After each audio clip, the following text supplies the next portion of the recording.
Hello, my name is Keely Starnes, and today I will be talking about the strain theory, which I believe is one of the most major social structure theories in criminology.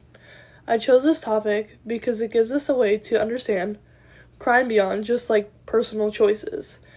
And then instead, it just looks at how society itself, like especially inequality and lack of opportunity, can pressure people forward towards crime.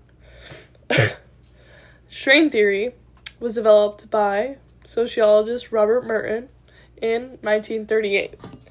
His basic idea was that society teaches us to value certain goals, things like financial success, status, and like a lot of people call like the American dream. These are the cultural goals that almost everyone is encouraged to pursue. The issue, according to Merton, is that not everyone has equal access to the legitimate means of achieving those goals. By legitimate means, like good schools, stable jobs, family support, or like other resources that help people get ahead. So what happens when people want success but find that like the opportunities available to them are not there? That's what Merton called strain, or like the frustration or pressure people feel when they can't reach society's goals the right way. Merton explained that people adapt to this strain in completely different ways, or like many different ways. And he laid out 5 possible modes of adaptation. The first one is conformity. A lot of people actually fall like into this group. Like they accept the cultural goals and also accept legitimate means. In other words, like they keep going to school, keep working, and keep trying, even when success feels really far away. The second one is innovation. This is like the adaptation most connected to crime. Innovators accept the cultural goals, like wanting money and success, but then they reject like the legitimate means. Instead, they find different ways, which can include illegal activities, not legal activities. For example, like someone who can't get a job might turn to selling drugs, theft, or even fraud to achieve financial success or just get money. The third mode is ritualism. There are people who basically give up on society's big goals, like wealth or upward mobility. But they continue to follow the rules and routines. Like, think of someone who goes through the motions at a job without expecting much more. They just keep going through it, but not really like there. And then the fourth one is retreatism, and this is where individuals reject both the goals and the means. They just completely withdraw from society, and this might take the form of like chronic substance abuse, homelessness, or just like living off the grid. And then the last one is rebellion. Rebels reject both society's goals and means, but they just don't withdraw. They try to replace them with like new goals and new means.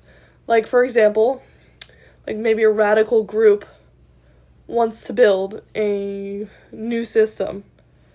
For criminology, the most important adaptation is innovation, because that's the one that explains like why some people commit crimes, which is very important. They still want success, but without access to legitimate paths, they innovate by creating their own paths, sometimes through illegal behavior. Now, strain theory is not just like an old idea from the 1930s. It still applies to society today. Think about like issues of poverty or unemployment or like unequal access to education. In a lot of disadvantaged communities, people face limited opportunities for success.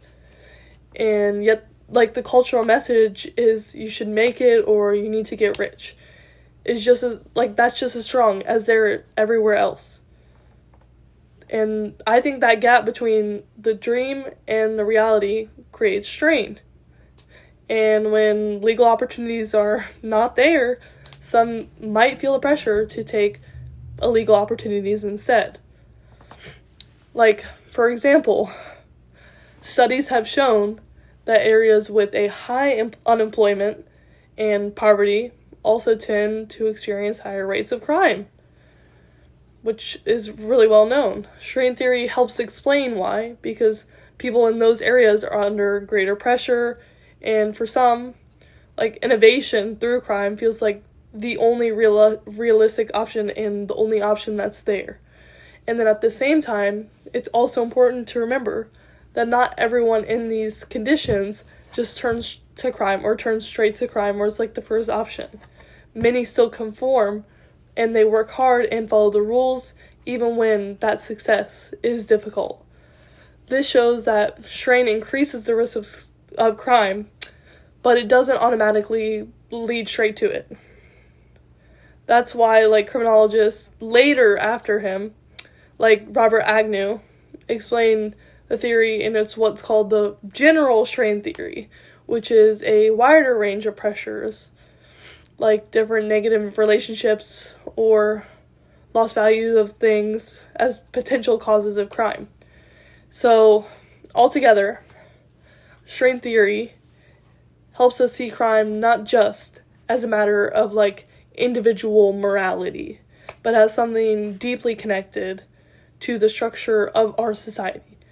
And when people want what society tells them they should want or, like, have, but don't have the same access to legitimate opportunities, the pressure of that strain can push some people forward towards deviance. I think this theory is really important because it suggests that if we want to reduce crime, we can't just punish individuals. We also need to address the social and economic inequalities that create strain in the first place.